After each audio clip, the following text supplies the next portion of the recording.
the garbage and called the number and went to a workshop, so to speak, a seminar at a hotel, liked what I heard, and became a licensee for merchant services in check processing and credit card processing. Oh, well, yeah, that is great. And so, and then after that, I mean, you had another pivot, and that was starting, kind of like, I would say, a career in, networking, in a way. And so, tell us about how you pivoted again from your credit card processing and being a restaurateur, and then getting into networking is a place that your heart started to, kind of develop into. Yeah. So when I was in my credit card processing business, I was attending chamber meetings, networking groups, and that kind of led me into structured networking as a way of growing my business. And about a year into that, a friend of mine introduced me to an ex-executive of the Circle K Corporation here in town. And said, you need to meet this guy. She said, Phil, you're an entrepreneur. You're always looking for business ideas and models. Take a look at this business model and meet Harvey. And so I sat down with now one of my best friends, Harvey Hess, and took a look at Melaleuca. And that was literally next week, Robert. A week from today will be my 17th anniversary with Melaleuca. And wow. Working in the area of health and wellness. Total health and wellness is really what I believe Melaleuca brings to the table, like no other company does. And I've been a Melaleuca, and so has my wife. We've been a Melaleuca users for probably four or 5 years now, and it goes back to about feeling healthy and doing business and being able to put in the extra hours when you need to, and just getting more enjoyment out of life. And one of the things I had in my life was fibromyalgia. Fibromyalgia is, in a way, can kind of, I guess you could say it's degenerative, but I don't know. But it's something that really flares up the nerves and the tips, the endings of the body. So sometimes if it flares up, you feel like you're on fire. And, my mom had that as well. And it really, at times, if gone unchecked, can actually really almost debilitate you. And sometimes it'd bring on something else, and that would be like migraine headaches, where I really couldn't even get up out of bed. And, again, it goes back to, I can drink the right water, I can eat the right food, I can do the right exercise. But, if I'm living in an environment that still, I'm putting toxics everywhere, I'm cleaning with toxics, I'm showering toxics, I'm shaving with toxics, etc. What does that mean? Well, it means I'm still not living as healthy. I'm not creating that self-care that I truly need. And I will say, a lot of people have heard of Melaleuca, but sometimes you don't know what you don't know. And I would definitely advocate Melaleuca for anyone who just really wants to live a better quality of lifestyle. And definitely a better quality of lifestyle transcends into business and into family. Wouldn't you agree? Absolutely. For me, it's, I this, Robert, but, I have dropped over 110 pounds, and I've kept it off for more than 14 years now. And that's probably not the direction life was going to go before Melaleuca and really focusing on health as a part of my life. And so I designed my entire life and business around my health and wellness first. And then I know that the right things are going to come to me out of taking care of myself and being the best that I can be.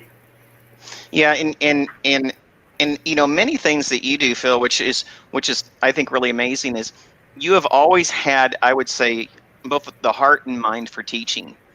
It's not enough for you to go up to the point of transaction. It's almost like you have the wraparound services, like, how can I provide more? How can I offer better information? How can I be a resource? And that's what I think that I learned from you is, I model some of the things that you do, because you are a mentor to a lot of people. Because some people are networkers, but to me, you're also a student of the networking game, which also has created a space to where you can teach and train networking. Tell me a little bit about, in your chapter or your experience as a leadership in networking, some of the things that you've learned that you see as tried and true that you try to express, every time that you put networking into practice? Well, I think one of the things is, people come to networking obviously to grow their business, to find new sales and things like that. And I think the first thing is, and I've always tried to emphasize this, is you have to show up and you have to be consistent. And so if you come to a meeting once in a while, you're not going to get the same benefit as if you show up on a weekly basis. Then the other piece to that is you have to show up consistently the same way all the time so that people know what to expect from you and with you when they interact with you. And so for me, when we have our chapter meetings, I'm always there early. That's part of my dad was also a full colonel in the Air Force. So if you're not early, you're late. So being there, adding value, getting to know people. For me, it's about getting to know them and know what the need is. And the need may show up today. The need may not show up for 3 years from now. And that's fine. It's about filling the need. And then for me, I also, like we just brought in a new showcase chair for the chapter, a young guy that's just recently come into our networking organization, and, developing him as a leader, and pouring into him so that, he can pour into somebody else. And so for me, that's how I try to show up each and every time. Yeah. Now, we all have to, I have a saying that says we all deserve to eat and we all deserve to compete. Let's just do it nicely. And I believe you do a great job of that. When it comes to how you service health, when you, in the way that you hold it, what are some of the things that, maybe 2 or 3 things that if you were to get in that crystal ball, say, look, I see your life, and, this is one thing I would love for you to change or do, or this is something I think that can really benefit you. What are some products or some actions or activities a person can do to really level up their health, Phil?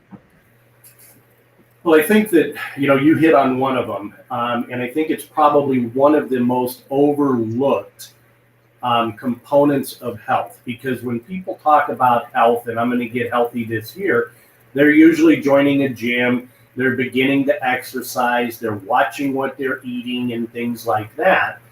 And that's a huge piece of the puzzle. But the toxicity around them that they're putting in their body, that they're washing their clothes with, I'll just put it, the commercial grocery store brand products, for the most part, are fairly heavily toxic rich. And that just goes absorbed right into our bloodstream. So your body cannot function properly when it is toxic. So the 2 things I would say to people is you've got to change your consumer goods products to a brand that is healthy. I personally believe that Melaleuca is the healthiest on the planet. And then the second piece is gut health. And I think that more and more people are hearing the research and the science behind that the gut is the second brain, and that literally most all of our health issues stem from a microbiome gut imbalance. So from that aspect, getting on good probiotics and prebiotics and digestive enzymes and fiber, and we don't eat enough plants and fruits and vegetables anyway.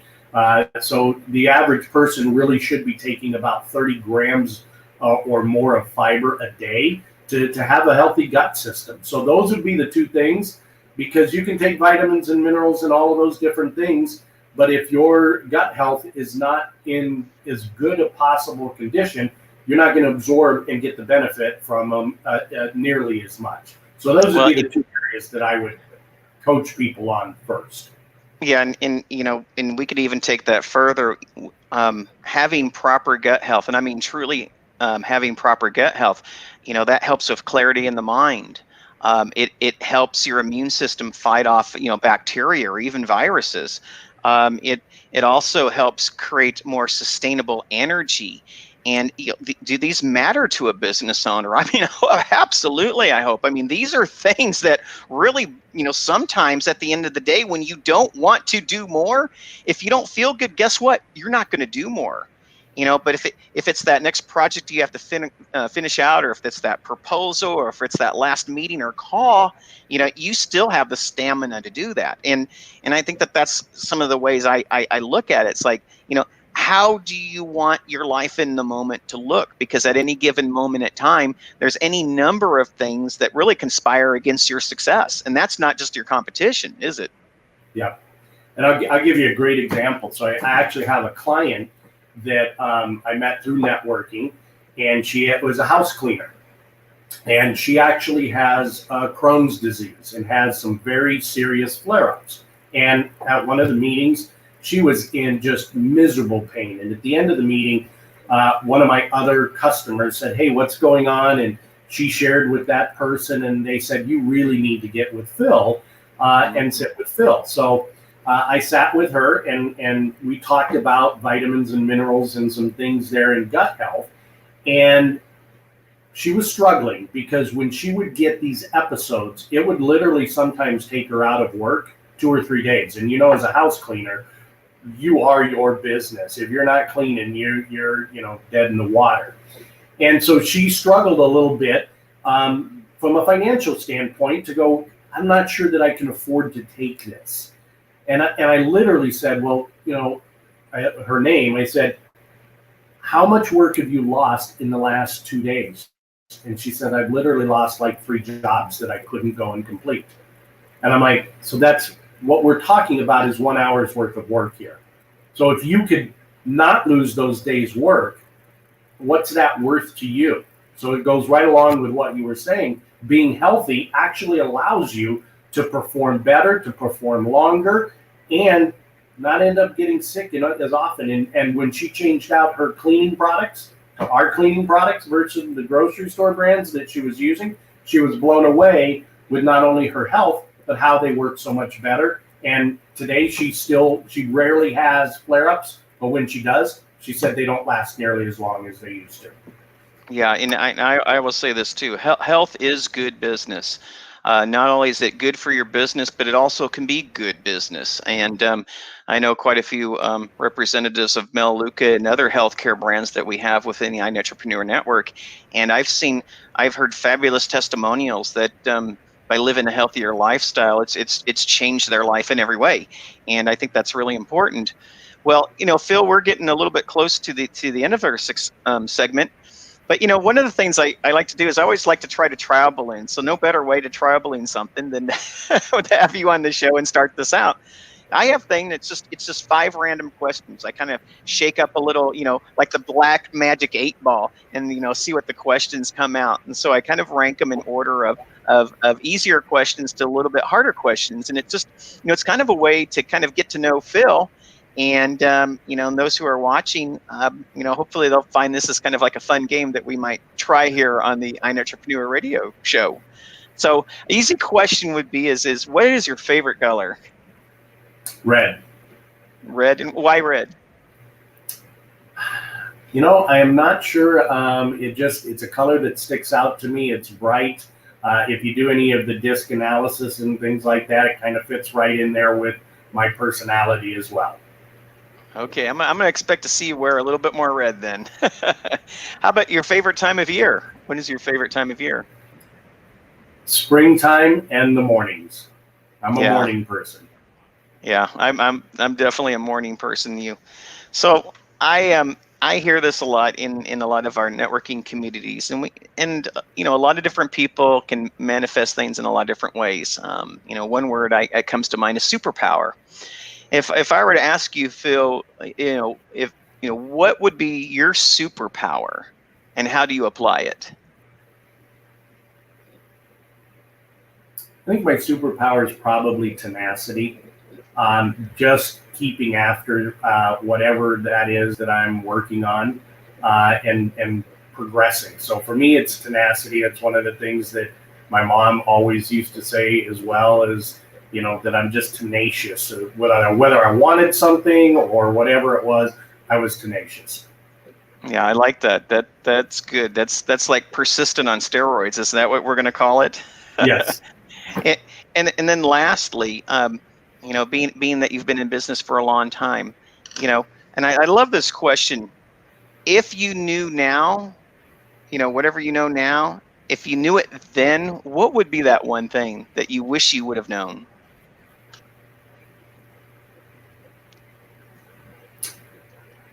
That's a great question. I think I think for me it would have been to enjoy life a little bit more. Not that I didn't enjoy life, but that tomorrow's still going to be here, and that I can still get everything done, and not have to, as I did especially in my restaurant career, burn it at both ends. And I also say that back then I probably had what I would call dead bodies around me, where it was a great relationship business, but there were people that I didn't pour into people as much. I've actually been as a leader doing what I do now, so it's much more of a servant leader. I guess that would really be it. Is if I knew then what I know now, it would have been to be more of a servant leader in a corporate environment, which doesn't always pull for a servant leader. Yeah. Well, Phil, I have your information. It's scrolling across the bottom of the screen here. Please tell us in additional ways that people could find you to get a hold of you. Yep. So phone number is always the best for me. So that's 480-529-1772. I respond to texts way better than I do emails. I do get to emails, but texts are one of those things that just pop up in your face all day long. So that's always the best way. My website, and then you can look us up on the iNETrepreneur network as well. All right. Well, Phil, I appreciate you being on the show here today. It was great getting to know you just a little bit better. I found out a few things. I'm going to start calling you Tenacious Phil Guinouard from now on. So thank you so much for being on the show today, Phil. Thanks for having me. Have a great day. You too. And that was Phil Guinouard. He is a representative from Melaleuca, which is known for just providing very healthy products. My wife and I have a Melaleuca home itself. It's definitely one of the reasons why I've been cured of something called fibromyalgia, which was really disabling for much of my life. So I'm very thankful to find the Melaleuca product. Next, we have some So I really enjoy Samantha. Every time I get around her, she always puts a smile on my face. She always, I always learn something new from her. So, hey, Samantha, how are you doing today? Good. How are you, Robert? I'm doing wonderful. I feel like I'm with two of my best friends, and I mean that because it's like I always feel like I love friends who challenge me, and I also love people who put smiles on my face. And believe it or not, Phil puts a smile on my face. I don't know how the guy does it, Tenacious Phil Guinouard, but you're also another person that puts a smile on my face. And the last time I got to see you in person was at a chapter meeting in Mesa, and I still remember us just chatting it up after the meeting. And then all of a sudden, what happened? Time went by, and it's been quite a while since I've been able to talk to you again. I know. It's crazy how fast time goes by. It really, really does. And, like at the entry point of the show, I mean, I said, what I thought was 2 years turned into 8 years. And it's just it's just amazing. And I agree with Phil, don't you, about just enjoy every moment. Just enjoy every step of the journey. I think that's a part of health as well. Wouldn't you agree? Oh, I definitely agree, because I did work in a trauma center. And so there was a lot of that where I was just around sick people realizing, thank goodness I can go out and enjoy the air while, these poor sick patients have to be in a bed and looking out the window. So yeah, I really agree. Yeah, so similar to Phil, I mean, I really don't know the background of your story, like where you were born or what was that early family life like? And, did you learn from mom? Did you learn from dad? Were there other family members that kind of really added the ingredients to your life that created your own special sauce? Definitely. Yeah. Tell us a little bit about your early years. Okay, well, I was born and raised in a little town in Northern California called Susanville, California. It's about 85 miles north of Reno. So it's, my parents worked for the government. My dad was a prison guard for 30 years, and my mom worked for the Bureau of Land Management. And so they were state jobs, and that was wonderful and a great place to be raised. I actually did end up growing up through my high school with just my dad and my brother. My mom wasn't around at that time, and so that was a little challenging. I became kind of like the lady of the house. I cooked, I cleaned, I did anything that a mom would do. So that was, I had to grow up a little fast, but that's okay. Hey, I'm a good cook. I learned. I got so tired, like, the guys were always like, Monday is lasagna night, Tuesday is taco night, and then spaghetti. And I just eventually stopped cooking with tomato sauce because I was so tired of it. But anyway, so, after that, I kind of moved all over. I had, I'm a hairdresser. That was my first career. Because my dad had asked me my senior year, where do you want to go to school? Well, nobody had ever talked to me about going to college. That just was not a talk in our home. And so I really didn't even know. I really didn't have a lot of guidance. So I just took off, and I knew I could make money. And so I started cutting hair, and then I got tired of that. And I have a thirst for knowledge. So I will always continue to learn and grow and do different things. For me to stay in the same career for 30 years would be very, very challenging. Well, and it's really interesting because I talk about people and as they go through their life, there's really like 4 major things that really create a life. And, a lot of it's the nature that you've been given. And because it sounds like, without a mom being, a participant in your early upbringing, and then having the men around you, a lot of your motivation was actually pretty interesting, just self-motivation, the ability to kind of thirst for that knowledge and to the thirst for that challenge. So, it sounds like this is something that you were maybe born with. Oh yeah, definitely. Well, I guess as a kid, you don't really know, but I knew when I graduated high school, the day after, I packed my car and I left, and I was going. I was never going to live under anybody else's rules. I was going to live my life my way, and I knew how to make money because I knew how to work hard. And then what's come of that over the years is I've found, wow, when you work hard and you get along with people and you do a good job and you take pride in your work, you really excel. People notice it because not everyone does that. You would think that everyone would, but not everyone has the tenacity to do it or stick with it, or they have a lot of just life happening that they get bogged down with. But I knew that I wasn't eating if I didn't keep moving. So, well, plus you didn't want to have any more tomato sauce. So, that had to have been life, had been a life revelation for you. Yeah, and it really does. It does interest me a lot because I think, at one time with people, I was very shy in my upbringing. I like to say I wasn't clinically shy. I was criminally shy because I didn't speak. I was mute. I had to go to speech pathologists. I had to really learn how to walk, talk and walk at the same time, quite frankly, for real. And it caused a lot of problems. So I had to really overcome, a lot of, things that other people would deem easy and natural. And but I also find it very interesting that when you have a certain amount of nature, it comes out. But I think you also probably made really good choices to gravitate and do things that really interest you. So I think sometimes when you're interested in what you do, you become a little bit more motivated to do those things. And some of the things that you did in your background, you've been in real estate, you've respiratory therapist. You said you worked in trauma.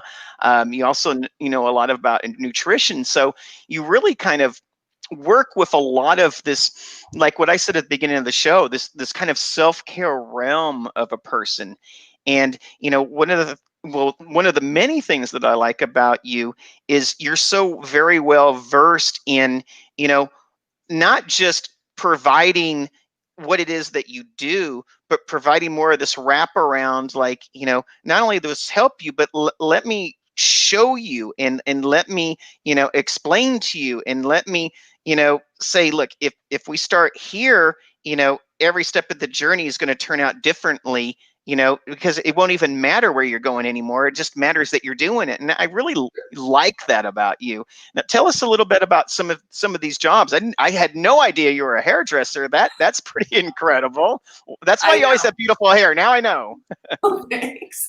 Well, it came in handy having two girls. They've never had to go to the salon to get their hair done. And okay. So that was nice. I always keep my license up just because that's something I did when I was 19 years old. I didn't know any better. I'll cut my kids' hair and I'll do their hair color, and that's fine. But when it came to the trauma room and all of that, I was a stay-at-home mom for a while, for 10 years. And towards the end of that, I knew that I wanted to go back to work. And so I had the opportunity to decide really what I wanted to do and take the time and research it. And so my kids were asthmatics, and actually my father-in-law passed away during an asthma attack before my kids were ever born. And so I knew it was a huge problem, and I knew I wanted to know how to handle it, because my oldest daughter had an asthma attack in the middle of Costco one day. And it was the most terrifying thing. And I said, forget it. I got to know how to handle this and how to deal with it and make sure that she's okay. And I went to school to become a respiratory therapist, and I helped hundreds of people breathe. And, and I did have this one client that called me, or patient that called me his guardian angel, because there were a couple times that I pulled him out of some bad situations. And so that was really rewarding. And the real estate side, when I was doing all my general ed, I got my license then, and I had been selling real estate for longer than respiratory. So I've been in it about 14 years. And I've done fix and flips. I've done buy and holds. I've done any buying or selling of real estate. And I really love it. I do. My boyfriend's a contractor. I've worked for him as a project manager. So, I don't know. I guess what I've learned in my life is to be resourceful and just get to work. Like if you're not working and somebody says, can you be a project manager? Then I'm going to be a project manager because I know I have the skills to do it. Well, yeah. And it's really interesting to me because, just by nature, it seems like you tend to be very tactile, and like using your hands and, the activity and the building or the restoring or the, I guess making happy. I mean, I say this, if done right, when you're helping someone purchase, for most of us, the largest item in probably their financial, life, that home and the land that home's on. Right. I mean, it's affecting their health. It's affecting, their financial health. It's affecting, the environmental, the placement of it all, the family, the schools. I mean, there's a lot of impact, when it comes to, buying a home. And I think, because you've had such a variety of backgrounds, you probably are able to really get deep with your clients, maybe even more so than other realtors. Plus, you also have this other kind of build design aspect that many people don't have as well. Right. Yeah. And in fact, sometimes I don't even realize I do it anymore, but it really is good for your buyers or sellers. I pick things apart in their house. Right.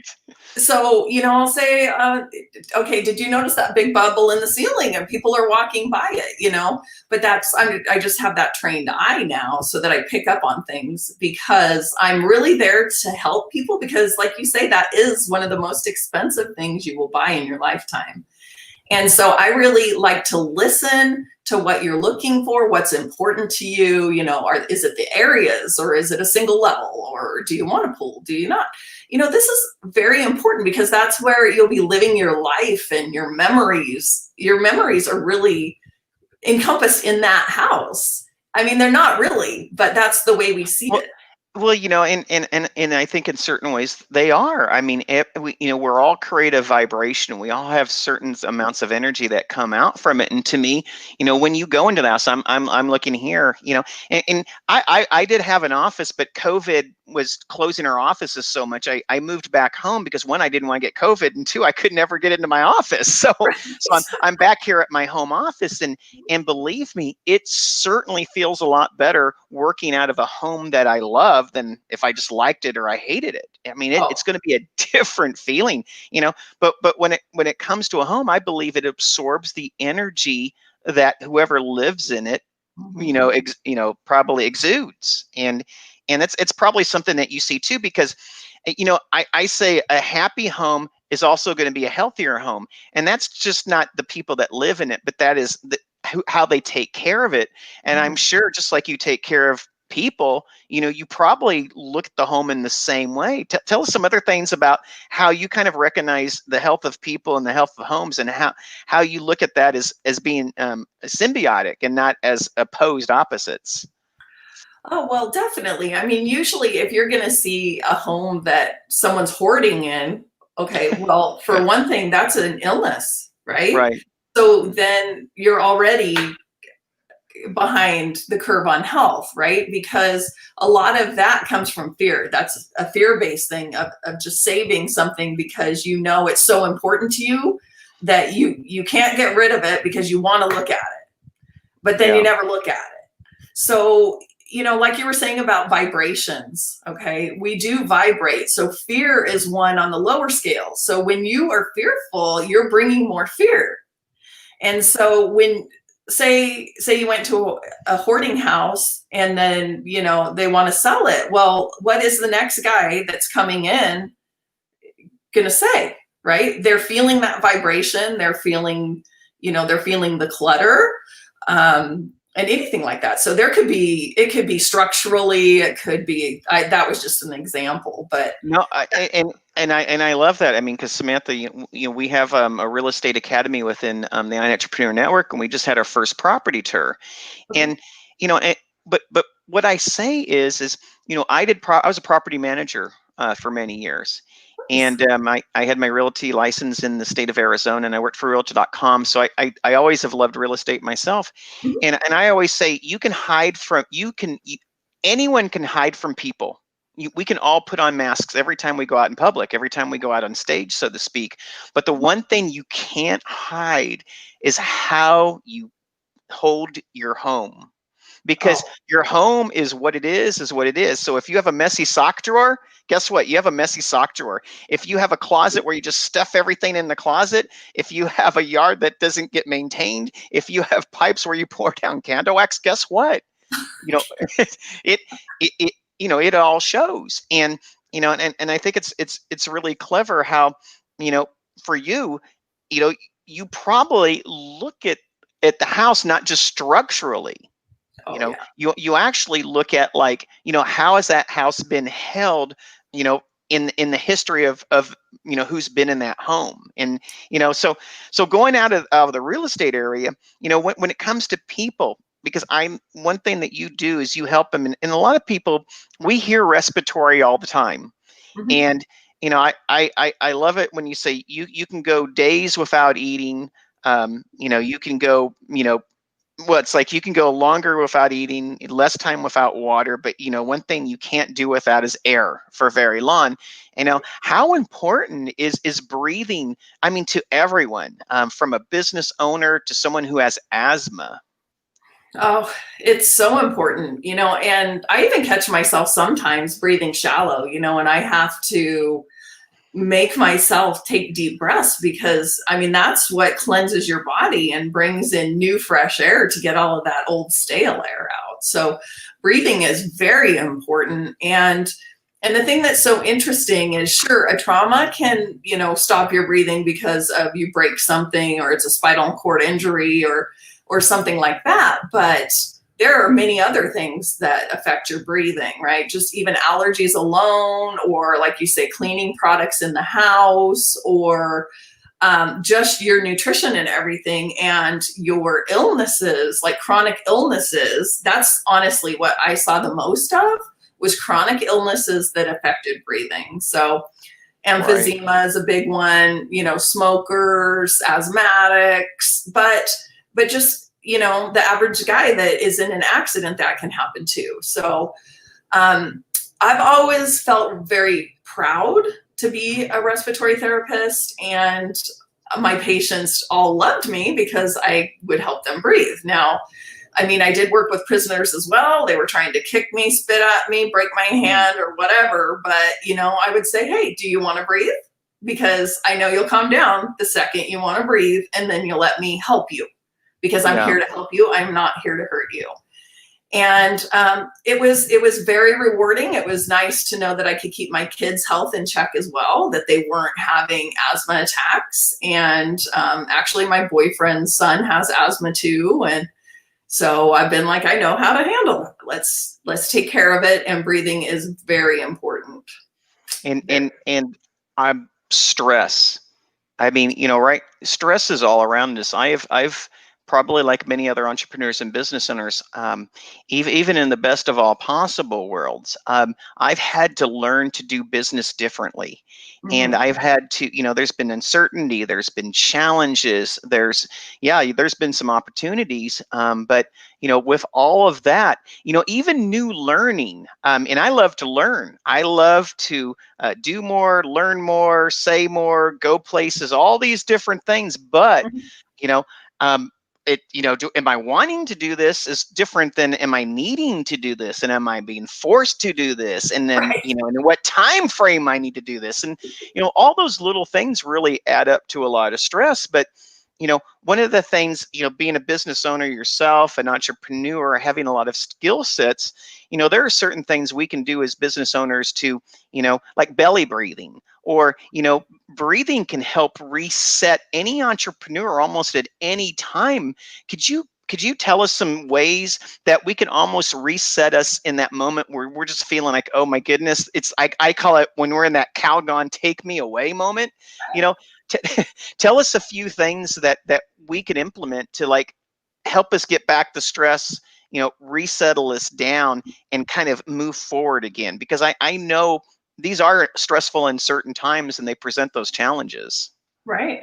Well, the easiest way is, just to take 3 deep breaths, and they're not, 3 deep breaths right away, but you just take a big deep breath, and you're going to hold it for about 3 to 5 seconds and then release. And you do that 3 times. Okay. By the time you get to that 3rd breath, you're already calmed down, and it's time to just sit there, because now you're washing out all of that old air. You've got new air in there, and you've got new energy, and now your brain can start processing. And sometimes right after that, then you sit and say, okay, now, and you can say, I'm taking 5 minutes to myself. I've got to walk away, because if you're not effective in what you're doing right then you're just going to be struggling the whole time. So, Right. right. Yeah. And I've done that before, where, oh no, I just have to plug through this. I just have to plug through this. And writing articles or writing content is one of the biggest ones where that happens to me. And I just have to get up. I have to walk away. I have to take those deep breaths. You can even stretch, move around at your desk, get up, because you're just moving that blood, you're moving that oxygen, and it'll give you more energy. Yeah, and it is so good for some of us, and some would go back to tenacious Phil. We want to be tenacious, but we also want to use our tenacity with a certain amounts of discretion, because I always say you can be, right then you want to get it done, but in a way, is it better to get it done and take 10 minutes longer by taking that time to step back and breathe and reset and do it better? Or, do you keep going on and have an hour of poor versus the next hour of good to great? And then that really is reasonable to ask. It really is, because, I've had it happen to me before, exactly what you're saying, where I've struggled through it. It was totally ineffective. The paper that I wrote was awful. Now, and then I have walked away, and then I came back with fresh eyes 10 minutes later. And I totally wrote the article in 10 minutes. So, it does sometimes just even if it's tomorrow, even if you say, you know what, I know I have a deadline, but I just can't think. I have a block. You just set it aside and move on to whatever's easier. I don't know why we all have blocks like that, but we do. Yep. And resistance, right? We resist the thing that's absolutely. No, absolutely. You're so right. Isn't it amazing how fast time goes by? We're getting to the end of the segment, Samantha, and I'm just enjoying this conversation because, a lot of these things we don't have time to talk about that, very often in life. We're always so busy. We learn about how to do our what better or how to do our how better, and many times we really don't work on ourselves better. And I think it's good to have coaches and professionals in our lives that just remind us that self-care, just like I said. I mean, even if I do my meditation and I do my walking and I eat the right way and I get rid of the toxins in the home, all of a sudden one of the things I forgot was to take care of my teeth. And I thought it was a couple of years and it turned out to be 8 years. I mean, self-care is so much bigger than what we all think. But I want to end this segment in the same way that I did with Phil, and I'm going to ask you, just 5 random questions, and let's see what we come up with here. Okay. So what is your favorite food? Oh my goodness. Well, I love all food, but chicken piccata is probably my favorite. Okay, we got you down to one food, chicken piccata. And what is your and it's all different for everyone. I think I always say we always have sweet spots in the 24-hour period. What is your favorite time of day?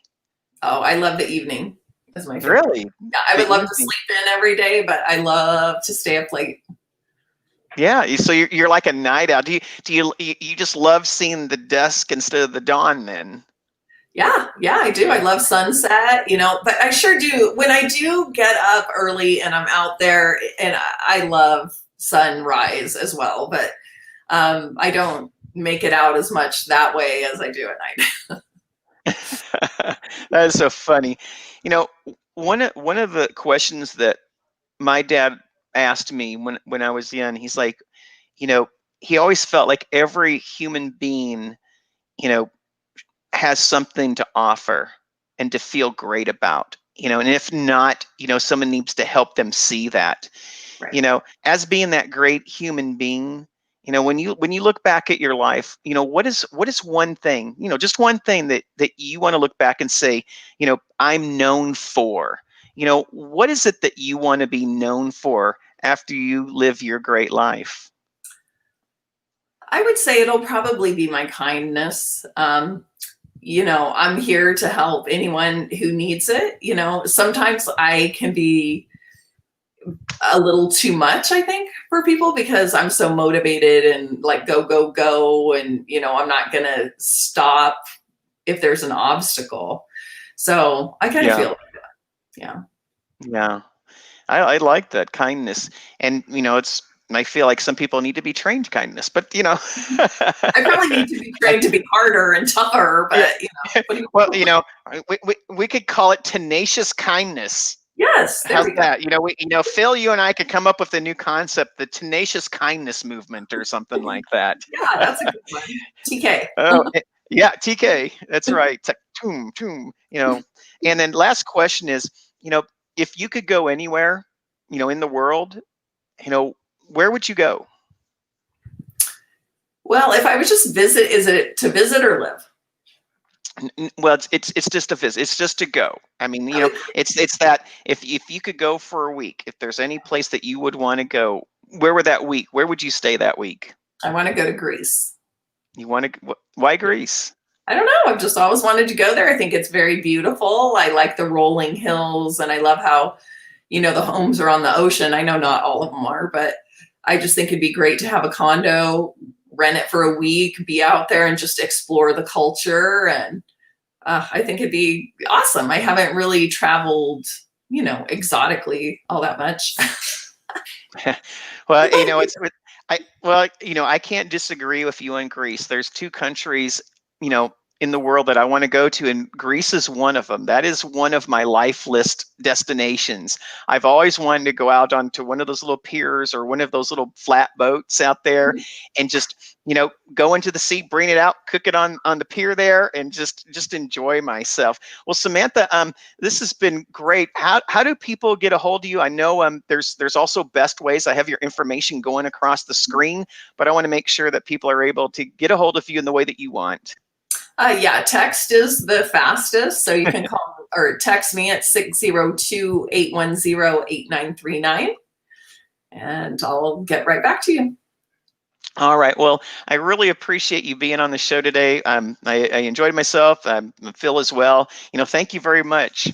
Thank you, Robert. I appreciate it. Absolutely. Well, to iNETrepreneur Network members, Samantha Scholz and Phil Guinouard were on the show today, and what a great time that we had with them. We had a little technical difficulties on starting the show today, on getting our feed out, so I apologize about that. But we're here every week, and normally we start at 2:30 sharp and we end at 3:30 Mountain Time right now, Mountain Time, Arizona time. If you would like to subscribe to the show, just go ahead and subscribe if you're on YouTube. If you have any questions about the show, just DM me through Facebook. I'm Robert Jones with the iNETrepreneur Network. Thank you for being with us here today. Have a great day, everyone.